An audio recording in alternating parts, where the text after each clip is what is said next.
Hey folks, Tim Newman with Soft Light Studios, and it's time for another daily assignment. Today's assignment for July 26th, 2019. Our assignment today is butterflies. These light gossamer-winged critters have striking lines and colors and make for some gorgeous images. Try your hand at capturing some butterflies while the warmth of summer has them all out and about. Let's take a look at a sample image here. And our first sample image, believe it or not, this picture was captured indoors. We're lucky here in Columbus, Ohio, as Franklin Park Conservatory has a butterfly season where they grow butterflies in captivity and release them in one of their biodomes, and they're just absolutely wonderful to capture. I really love this monarch butterfly and the way it's sitting on top of this similarly colored bloom, and I think that the background lines make for an interesting yet out of focus, nice kind of scene there in the background. In our second picture, we've managed to capture a butterfly out in nature. Now, these little guys aren't the easiest thing to capture, but when you can get them sitting still, they look really great. Tip of the day, the cooler it is, the slower they move. I love the diagonal lines in this picture, and I really like the way the overall green tone of the picture sets off against the butterfly in the background. Let's take a look at some of the elements of design that we're thinking about here. We're thinking obviously about lines. There are lots of lines in butterflies and all of the stalks of grass and flowers that they sit upon. Color certainly matters. Anytime you can work color into an image, especially when you're thinking about color theories, complementaries, and split complementaries and analogous color themes, even monochromatics, it works really, really great. And last but not least, quality of light really matters here. Now, if you are fortunate enough to have a macro rig, that certainly helps because you can bring your light with you.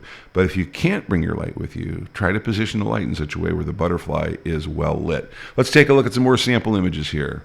Love this guy sitting on, I think this is the remnants of a black-eyed Susan here, but I'm not sure. I'm not really a flower cat, so I kind of guess at some of these. But I really like the way this guy's sitting here. I love our perspective here, this kind of down-under look with him looking back at us. I think that really gives us a really great scene here.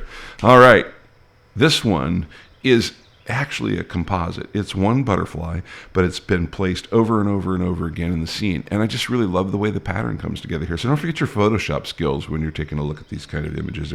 They can be fun as well.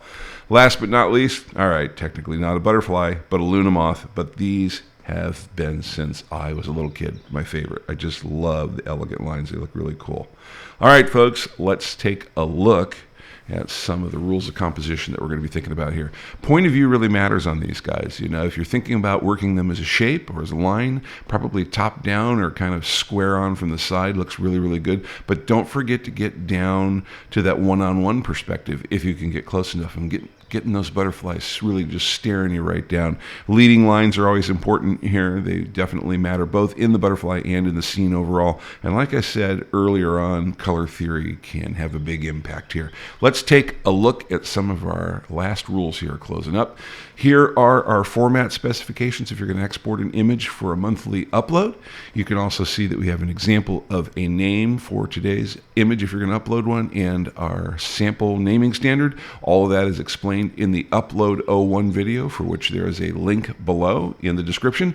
Also in the description, you will find the upload URL that you see here as a clickable link. And speaking of clickable links, that subscribe button is clickable too. If you didn't know that, try it out. Its result is really, really cool.